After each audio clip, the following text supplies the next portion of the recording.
Hello and welcome to the RadioTimes.com Soap Awards prediction series. I'm Helen Daly. And I'm Lewis Knight. As I'm sure you all know, the vote is now open for the RadioTimes.com Soap Awards, sponsored by Inspired Villages. And you can vote in 6 categories. Today we're going to be going into the nominations for Inspiring Storyline of the Year. The nominees are Paul and Billy Get Married, Suki Comes Out to Her Family, Jay and Honey Run the London Marathon, Mary's Quest for Love in Later Life, and Tony and Diane's Child Comes Out as Trans. Really tough category, this one, Lewis. I mean, how do you even judge it?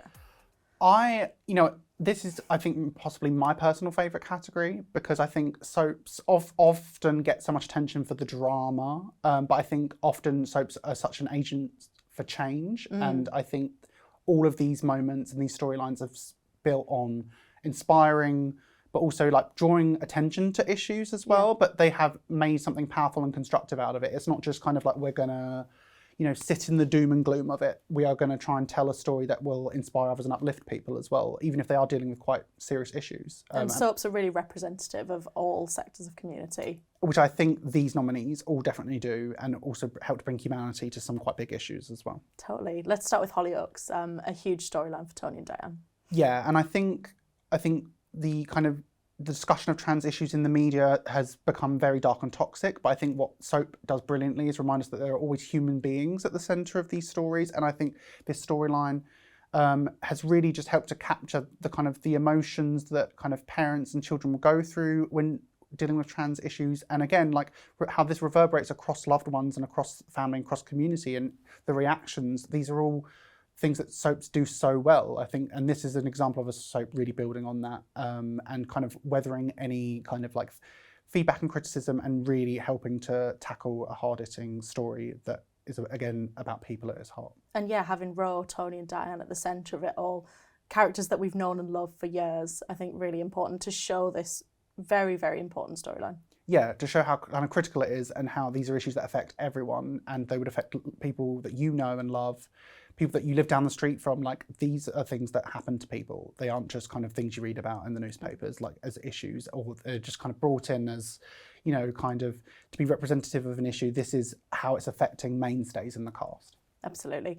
Moving on to EastEnders, obviously 2 nominations in that category, both incredibly inspiring. Jay and Honey running the actual London Marathon. Like, what a first for a soap. Like, to actually be like filming the marathon, having your actors run the marathon as themselves for charity as well, but also in character as Jay and Honey, for also, again, around the Lola storyline, which like feels like quite a while ago now, but again, she's such a well-remembered character, and it's still so powerful, and I think those scenes were just so uplifting to see, and again, just brought EastEnders to a new level of reality, I think, and scope. Actual reality. Like, I think the most people in a single scene in a soap ever, because they managed to get all of those crowds in London. I mean, that's a great fact. Well done. Yeah, and I loved when Jamie Borthwick and Emma Barton ran up and they saw their fellow cast members kind of at the side, and you could tell that was them in character and as themselves, just so delighted to see them. I mean, yeah, like huge congratulations to Emma and Jamie for running the London Marathon. Well done. Yeah.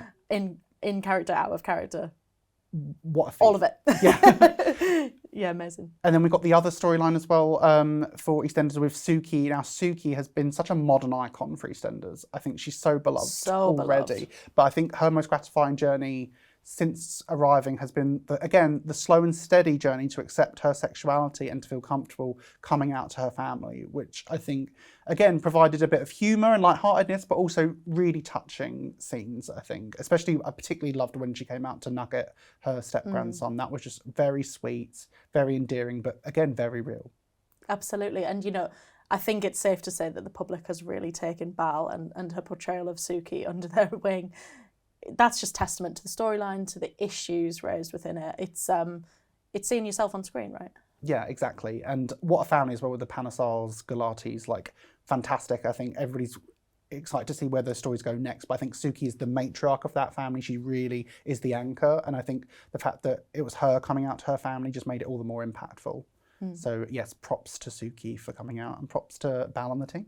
A similar storyline on Emmerdale. Obviously, we've got Mary, who's struggled with her Love sexuality, Mary. and she's now, finding love in later life and enjoying that side of it. Like, how can you not love Mary? I mean, We love Mary. Louise Jameson is an icon, but her as Mary is fantastic. And again, like you mentioned, she's finding this love in later life, and soaps are such a kaleidoscope of different characters and issues and ages. And I think you couldn't have soaps without the kind of older generation and those mature characters. They're so vital, and Mary's such a dynamic, funny, heartbreaking, sometimes antagonising. Like, she is such a complicated, fun, lively character, and I think that story of watching her navigate it, even more recently with it seems like a case of unrequited love, or is it a case of wrong timing? We'll have to wait and see. But I think everybody is rooting for her. I don't know anyone who watches Emmerdale that isn't rooting for Mary. We're all rooting for Mary. We're rooting for you, Mary. And finally, Coronation Street. So we've got Paul and Billy's marriage, a very, very special ceremony. Yeah, I can't think of a storyline that's claimed more tears, perhaps, in the last year than the story of Paul and his motor neurone disease. But that episode, that scene of the two of them coming together with their love, kind of above all else, was such an uplifting, inspiring moment that despite all the difficulties, despite all the conventions that Billy was facing with the church and his job, above all else, their love shone through, and they had that magical fairy tale moment. And it felt so earned, which is quite hard for a soap wedding because they usually have such crazy obstacles to go through in a soap wedding. So it feels like more of a miracle than anything when they actually get married. And Paul especially, he's a character that you've just rooted for from day one. He's such a beloved character.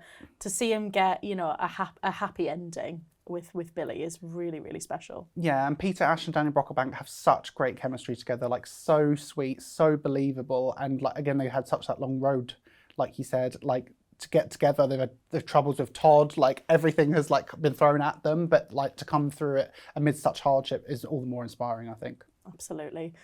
I think it's a tough one to call, right? It's like choosing between my children. Difficult. Good luck, people at home.